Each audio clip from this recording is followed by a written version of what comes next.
बुंनो सानाखै बिथांमोना गावनिनो मोनसे फेलार बेखौ देखायदों जायफ्रा केस होदों दा बिटिआर गोरोबथाया बर' हारिनि खहानि थाखाय जायाखै बर' हारि जौगानायनि थाखाय जादों दिनै सानसुमा खुंगुर बसुमतारी बिथांमोना बिटिआर गोरोबथाखौ सोंखारिनायनि खुनु जुक्ति गैया कारन बिथाङा जि गोरोबथाखौ खालामदोंमोन बिएससि गोरोबथायाव ना बेयाव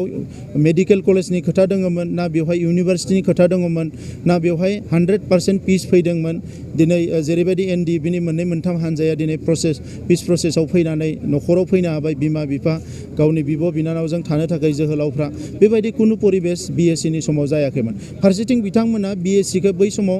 बड'लेण्डनि आन्दलनखौ फाननानैसो फैदोंमोन बिथांमोना सेकेन्ड बिटिसि गोरोबथा खालामनाय माखासे मानसिफोर आं नुनो मोन्दों बै मानसिफ्राबो दिनै जायफ्रानिखि केसाव दङ बे मानसिफ्राबो बड'लेण्डखौ नागारनानै 2003आव सुक्ति खालामग्रा दा नैबे समाव बिथांमोना बोरै बुंनो हायो जे बिटिआर गोरोबथाया गोरोन्थि जादोंबा बिएससिआ जादों गोरोन्थि जादोंबा बिटिसिआ जादों बिएससि बिटिसिनि उनाव बिटिआर जादों आरो बिटिआर गोरोबथाया बिटिसि गोरोबथायाव जों जि 6 शिड्युलखौ मोन्दों बे 6 शिड्युलखौ 1%बो एफेक्ट खालामालासिनो बेखौ स्ट्रेंथेन खालामनानै आरोबाव नांगौ पावारफोरखौ लाबावनानैसो बे गोरोबथाया जादों दिनै डिसिफोरखौ जों बाहायनो मोनो जोंनियाव प्रिन्सिपाल सेक्रेटारि माने सिनियर मोस्ट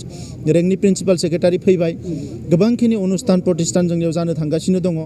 जोङो गोबां बे गासैबो परिबेसखौ नायनानै जाय बिथाङा केस होदों बिथांमोना लामा आन्दायदों आरो आं नुनो मोन्दों गोबां मानसिया बे केसखौ मिथियानो दा जायफ्रा दिनै हारिखौ लानानै बेबायदि गेलेनो सानदों गोबाव बोसोर दिनै थै बोहैबोबाय जिउ जोबबोबाय गोबाङानो मुंख्लं जाबाय बै मुंख्लंफोरनि न'खरा दासिमबो दाफामफिननो हायाखै बिथांमोना रावबो बै न'खरफोरनियाव थाङाखै दिनै लामा थाबायबा नुयो गामिफ्राव थाङोबा रायजोफ्रा लोगो मोनबा नुयो दिनैसिमबो मुंख्लंफोरनो मोजाङै अनसुंथाइ होनो हायाखै बिएससिनि समनि मुंख्लंफोरनो अनसुंथाइ होनो हायाखै दाबो बिएससिनि समनि केस मानसिफ्रा केस दङ मानो सानसुमा खुंगुर बसुमतारिया बे खामानिखौ मावनो हायाखै बिटिसि गोरोबथानि समनि गोबां मुंख्लंफोरखौ दिनै रिहेबिलिटेसन होजोबनो हायाखै बिथांमोननि न'खरफोरखौ नायनो हायाखै जोंनि लेखा सोलोंनायनिफ्राय गासैबो दिनै गोग्लैसोनानै थालांबाय बेखौ मानो बिथांमोना नायनो हायाखै दा दिनै फैनानै बबेबा मोनसे गोरोबथा बे गोरोबथाखौ केस होनाय माने बियो रावनिबो खहा जाया जोंनि हारिनिनो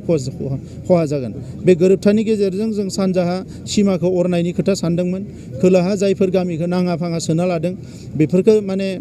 बोखारनायनि खोथा सानदोंमोन आरो गोजोननि थाखाय इयुनाव 100-200 बोसोर मोजाङै रायजो जानो हानायनि मोनसे मोजां हाबाफारिखौ एबा मोजां मोनसे परिबेसखौ दानो थाखायसो बे गोरोबथाखौ खालामनाय जादों दा नंखायनो जायफ्रा केस होदों बिथांमोना होनो हागोन बेजों नाथाय ना एबसुखौ खहा खालामनो हागोन ना बिखौ सोरबा आं जोंखौ गोरोबथा खालामग्राफोरखौ खहा खालामनो हागोन बे जि खालामगोन बेयो बर' हारिनि थाखायनो खहा जागोन आरो बेबायदि खामानिखौ मावनो नाङा बिथांमोना मायबा जुक्ति होनांगौ जोंजों नांलाय जोंफोरखौथ' फुंनिफ्राय मोनासिम बेपारि बायदिसिना होननानै रायो जों जेबो होना बिथांमोनखौ नाथाय मोनसे सुक्तिखौ जेला चेलेन्ज खालामगोन बिनि उनाव बे गोरोबथानि सानि केसआनो गाबोन बिटिसिखौबो बोनानै लाबोगोन गासैखौबो बोनानै लाबोगोन रेफारेन्सआव बिनि उनाव नों मोननाय गोहोआबो सेस जागोन गोहोखौ बारायनांगोन ना गोहोखौ खोमानांगोन दा बे खोथाखौसो बिथांमोना बुजिनाया मोजां सार बिथांमोना बे गामि बिटिसिनिफ्राय गामिखौ दानख'लांनायल' जागोन होननानै मोनसे अजद बेखौ ओरैनो फोसावदों बिथांमोना राजखान्थिनि माखासे खैसारि सादों बर' आइ आफा रायजो राजाफोरखौ थगायनो नागिरदों आङो दिनै सासे सागानगिरि हिसाबै बुंनो नागिरदों कुनु बर' गामिखौ दाननायनि बेवहाय सुक्तियाव गैया मोनसेबो बर' गामि दाननो होनाय बेवहाय जानाय नङा बे गामि दाननायनि बे सुक्तियानो नङा बेवहाय गामि सोनायनि नाथाय गुबुन हारिफोरा जायफोरा दिनै केसखौ सोनानै बायदिसिना दावराव दावसि खालामनानै जोंफोरखौ मालाबा अलखदाव खोख्लैनो नागिरो बे बर्डार एरियानि मोननै गामि जायफोरखौ दानथावनो हायो 50-50 जादों बै गामिफोरखौ गुबुन हारिनि दानना हरनायनिसो बे सुक्तिया जादों सार मैया जोंनि मुसुखा सावनायखौथ' नुवाखै आङो माबायाव चिरां जिल्लानि मोनसे गामियाव गामि दानख'नायनि सायावनो बिथांमोन गामिखौ दानख'यानोखा बेखौ थगायजादों बिथांमोनखौ माखासे